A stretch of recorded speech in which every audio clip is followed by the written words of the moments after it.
Good afternoon, everyone, and thank you for joining us for today's mission overview of the upcoming Crew-8 mission, as well as NASA astronaut Tracy Dyson's mission to the International Space Station. I'm Leah Cheshire. Before we begin, I just want to take a moment to reflect that today is also NASA's Day of Remembrance. We remember the members of the NASA family who lost their lives while furthering the cause of exploration for the benefit of us all. Today, though, we are also looking forward to discussing the work and the preparation of our next space station crew members and the work between the NASA and SpaceX teams and our international partners. Joining me today, we have Steve Stitch, the manager of the Commercial Crew Program here at NASA Johnson, Joel Montalbano, manager of the International Space Station Program at NASA Johnson. On the phone line, we are joined by Sarah Walker, director of Dragon Mission Management at SpaceX, as well as remotely joined by Sergei Krikalev, Executive Director of Human Spaceflight Programs at Roscosmos. I'm going to turn it over to our participants for some opening remarks before we get started with the question and answer portion of today's session. Steve, I'll start with you. Thanks, Leah, and it's great to be here today, and I thank everybody for joining and your interest in NASA human spaceflight programs. As Leah said, today is our day of remembrance, and Joel and I got to walk over to our Memorial Grove where we have our celebration every year. It's always good to have this remembrance of our Apollo 1, Challenger, and Columbia crews, and also for me to just step back and think about the lessons learned from each of those accidents and how we can use those in our program today. It's an exciting time to be here and ready for proceeding toward the Crew-8 launch. Our NASA and SpaceX teams are getting all the hardware and all the certification ready to go for that launch. I want to thank our entire team across the country, across all the NASA centers, our NASA contractors and SpaceX for their diligence in getting ready to go for this mission. In terms of our launch date, we're looking at a launch date in late February timeframe. There's a lot of activity at the Kennedy Space Center, in particular at Pad 39A. There is a NASA Commercial Lunar Payload Services mission in that mid-February timeframe, and so Joel and I have been working with that program, and we're going to try to work around and give them a window. I know there's a briefing coming up on that mission in the next several weeks that they'll tell you a little bit more about the Intuitive Machines landing mission to the South Pole. In terms of our spacecraft status, Endeavour is the spacecraft we're going to go fly.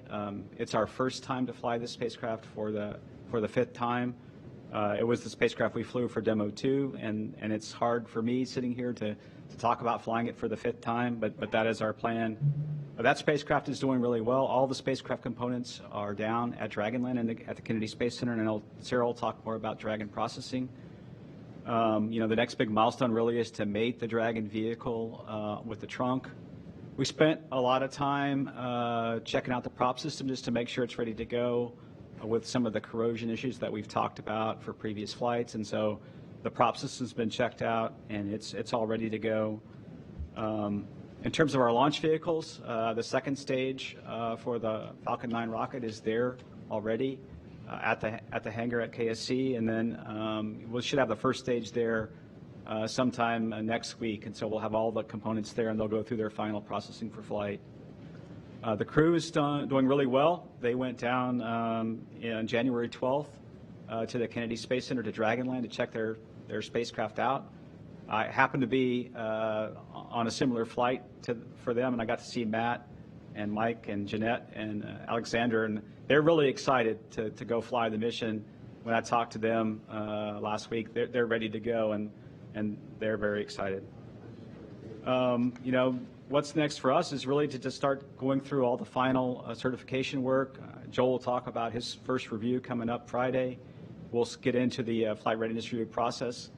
And then, of course, we don't forget about Crew-7. We'll launch Crew-8, and then, we'll have about 5 dock days or so, and then we'll plan to bring Crew-7 home in early March. That vehicle is doing well in orbit. And, the one big activity we'll do before, we'll check it out. Obviously, we'll power Dragon up and check it out, and then we'll do a thermal protection system survey with robotic assets on Space Station.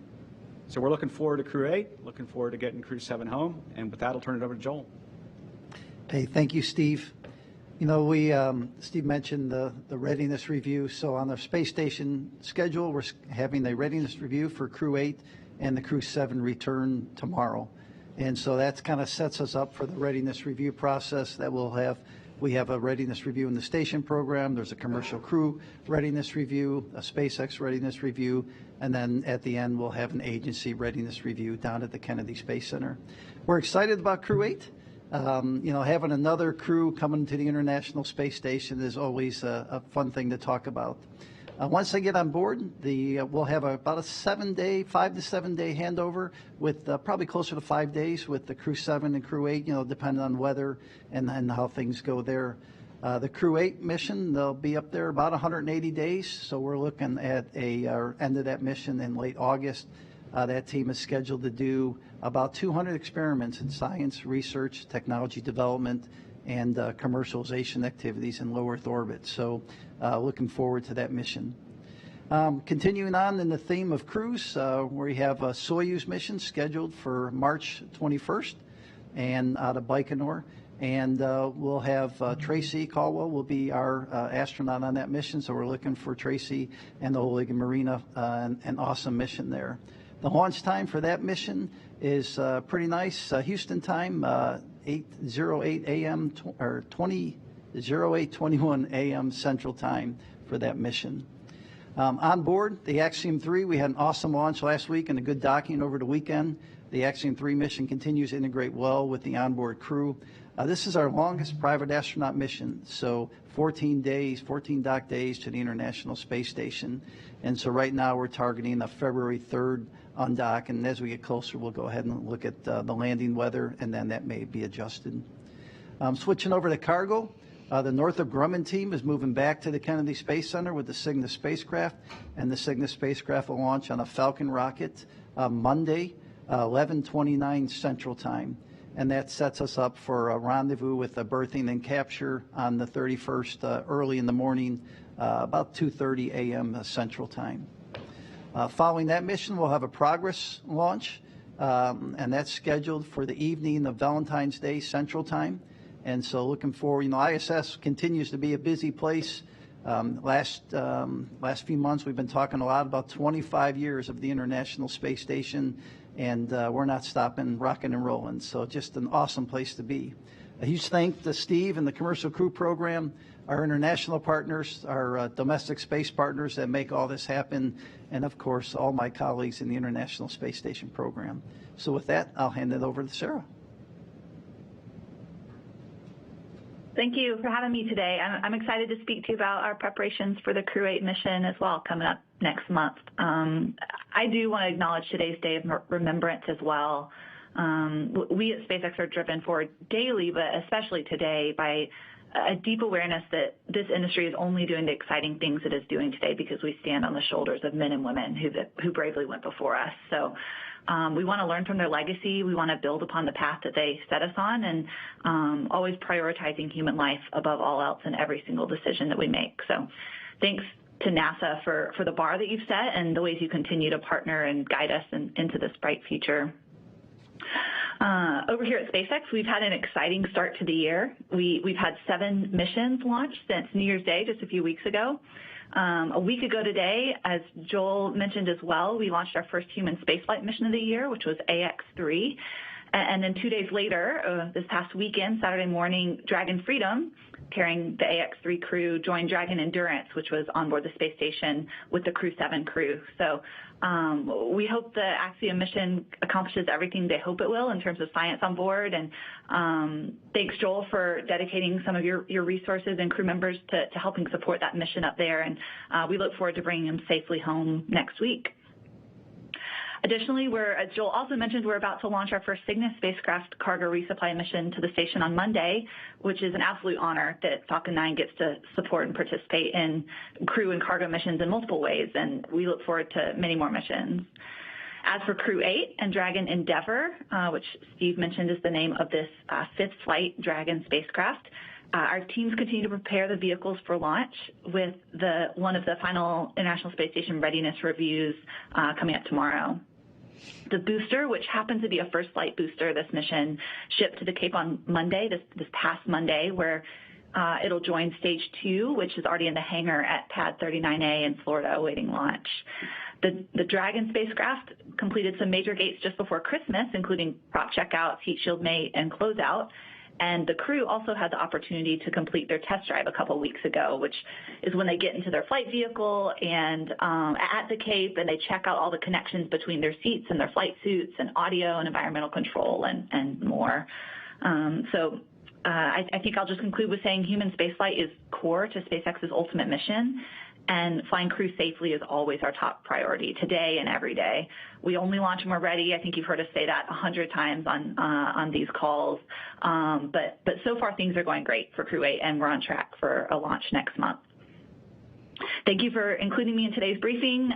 Thank you to NASA and Roscosmos for your trust and partnership, and I'm happy to take any questions you have about this exciting mission. I think we'll hear some words from Sergey first. Good afternoon or good evening, Moscow time. Today with this flight, on this mission, we will continue our program of what we call exchange flight or integrated crew program. We prove that this type of program is very convenient for both sides, and Alexander, when he fly up and join the crew, will join Oleg Kononenko and Nikolai Chup on orbit. As was already said, that very soon, on mid of February 15th actually, Moscow time, we will fly next cargo mission, and in mid of, actually 22nd of March, we are planning to send visiting crew on orbit, also with this exchange of American crew member for the mission on orbit. So that's basically it. Thank you. Thank you, Sergey, and thank you to all of our briefers and participants today. We'll now move into the question and answer portion of our session. Just a reminder, if you're on the phone line, please press *1 to be admitted to the queue. And if you've heard your question previously be answered, please press *2 to remove yourself from the queue. Please state your name and affiliation and to whom your question is addressed, and please limit yourself to one question at this time. We will start here in the room. Mark Carreau with Aviation Week and Space Technology. My question's for Joel, and I've got to apologize. I didn't quite understand everything Sergey said, but I think he did mention continuing the launch crew seat exchange. But could you kind of tell us where that stands at this point? Oh, good question. Yes, we do plan to continue the integrated crew exchange. Just last year, we signed another agreement with Roscosmos. And these agreements are done at NASA Roscosmos level, and then also at the government level. And so what we agreed last year was a second flight in 2024, and then one in 2025. And so we do these, kind of work it a few flights at a time, and pick up lessons learned and move forward. But we do plan to continue integrated crew. Okay, we have another question in the room. Thank you. Hi, Will Robinson-Smith with Spaceflight Now. Thanks for taking our questions. I suppose follow up on that to Joel as well as to Sergey. In looking forward to future crew seat swaps, will Boeing Starliner be brought into that mix following its certification flight no earlier than April? And what are those ongoing conversations like? Thanks. Sure. No, good question. Absolutely. Our plan is to include Boeing in the crew swaps. And our discussions with Roscosmos, we're continuing. We want to see, the CFT, pick up the lessons learned on the CFT mission. That'll happen in April of this year. And so once that's done, but we're laying all the groundwork, and the plan is to continue integrated crews with both SpaceX and Boeing for our future. And Sergey, I don't know if you want to add anything. Yeah, we already discussed how we do this integration, and for sure it will maybe make our planning on the ground. Planning is a little more complex, but yes, we are planning to include Boeing spacecraft for exchange missions in the future. Yes. Okay. We will move to the phone line to take a question. This from Jeff Faust. Probably for Joel or Steve. You mentioned moving the Crew-8 launch to late February. Are there any activities either on the station or on the ground that you would have to work around when you finally set that launch date in late February or thereabouts? Thanks. I can start, and then we'll let Joel add. You know, as I spoke earlier, the one thing on the ground is we're going to work around a very important NASA commercial lunar payload services mission to deliver NASA payloads to the South Pole of the Moon, and we'll talk more about that in a subsequent briefing. But they use the same launch pad. The mission is Intuitive Machines, and they use Pad 39A for that mission. It can only fly off 39A, and so that's one thing on the ground we're having to work around a little bit is we know it's a high priority mission. They only have a number of launch dates like any planetary mission does, and so we're going to let, you know, if they're ready to go, we'll let them go, and we'll have Crew-8 just slightly after their mission. And I'll let Joel answer the complexity of the traffic on board the ISS. Yeah, so we talked about the Axiom 3 mission going currently on board. We're looking forward to the Northrop Grumman Cygnus spacecraft. And so all these missions, we've kind of laid out a good plan, and we can easily support the late February late February date for the Crew-8. Okay. Our next question is on the phone from Stephen Clark. Hi, thanks for taking my question. Stephen Clark, Ars Technica. I think my question's for Joel and Sergey. I know the U.S. government and the Russian government have committed to 2030 and 2028 supporting the ISS through those dates respectively. Are there, on the technical side of things, for both of you from the U.S. and Russian perspective, are there any, have there been any technical assessments of the durability of the structure of the various elements of ISS to see, you know, how far they can go beyond 2030, and what have those assessments told you, if they have been done? Okay. I'll start, and then I'll hand over to Sergey. You know, from a U.S. standpoint, what really drives your lifetime of the International Space Station is your day-night cycles. And you take a look at your big structures on board, and you know how are things going to last. And we've kind of looked at 2030, and we're starting to now just be prepared through that if someone asked us to go longer. And right now there's nothing magical that happens in 2030. There's no big concern in 2030 that says, hey, we need to stop. And so the important thing is, you know, as you guys know, as an agency, we're looking at commercial LEO destinations. We want them to be supportive, and then when they're ready to go, that's when ISS will move out of the way. So from a NASA standpoint, we're not tracking anything. There's no major occurrence in 2030. And I'll hand it over to Sergey if you want to talk. And I want to just add that we have different dates when we are going to continue our flights, but it's not because we have some kind of disagreement. It's just because the cycle of extending life of the station is done on 4-year cycle on our side. And you asked how long a station can work in the future. We don't really know. That's why we continue our flight, do our tests, and see what new data we get to make assessment for the future lifetime extension. So we also are going to continue testing on board to see if we can fly longer and how far we can fly longer. Thank you both. And our next question on the phone is from Marcia Dunn. Yes, hi. Question for both Sergey and Joel. Sergey, you have two cosmonauts who are in the midst of a 1-year mission. How valuable are those long 1-year missions for your knowledge base for future space travel? And Joel, any hopes of getting an American up there to spend more time in space, especially as NASA is looking ahead to the Moon and Mars? Thank you. And if we talk about long duration flight, we start to fly 1 year mission actually pretty long time. In the beginning of Mir program, be more exact, on Expedition 3 of Mir, which flies 1987, 1988, they flew actually a leap year in space. 366 days they spent in space, and it was the first time when humans were flying so long.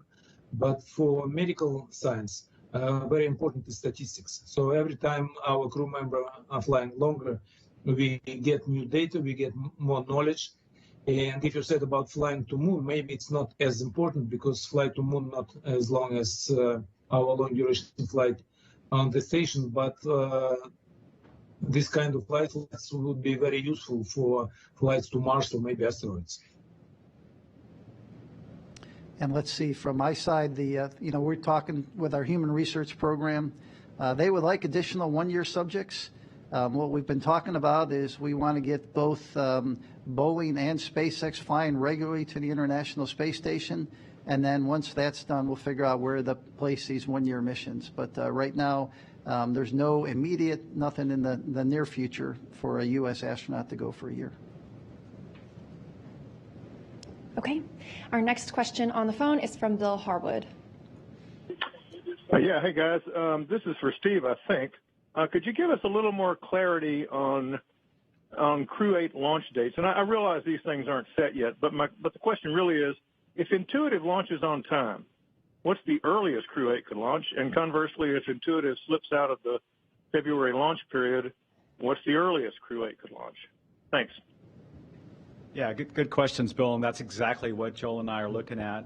I would say if Intuitive Machines launches on time, we would be more toward the very end of February, the 29th, or even March 1st, if they launch on their first opportunity, Intuitive Machines.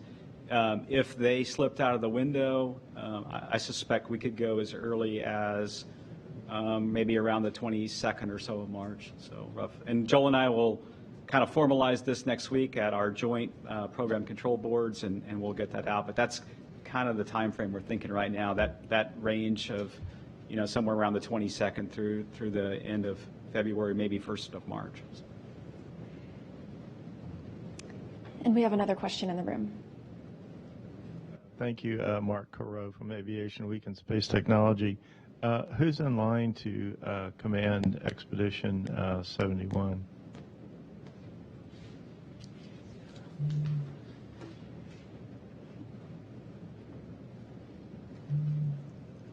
Your glasses. Want me to look at it?